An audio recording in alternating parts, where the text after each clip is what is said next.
Howdy y'all, Slinger here. Back with another Slinger's Pagan Perspective, Part 2.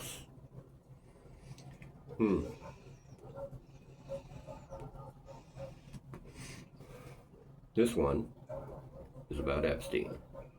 Was he a pagan?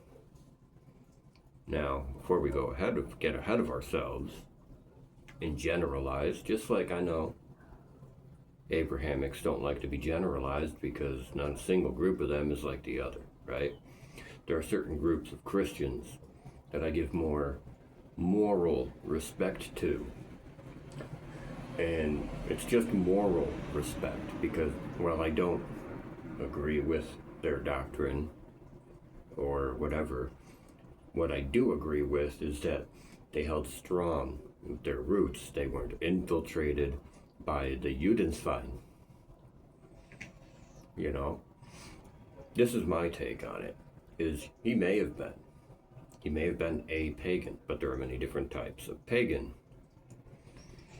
He was eyeballs deep in the Babylonian, Sumerian, Middle Eastern, Semitic bullshit, but that's not part of Aryan tradition. That has nothing to do with it. So,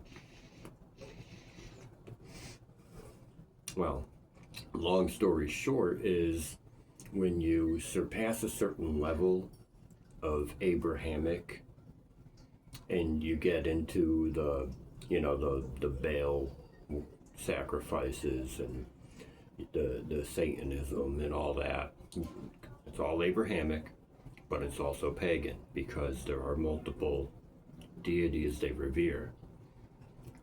I would argue that anybody who worships the Trinity is a pagan. The Holy Trinity, they call it. I'd argue they're a pagan. I'd say, there's, that's just my take. My look at it is, you can't call three things one. After that, you're pagan,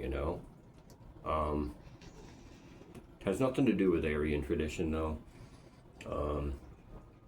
If you're gonna call apples oranges and everything, I'm gonna call all my,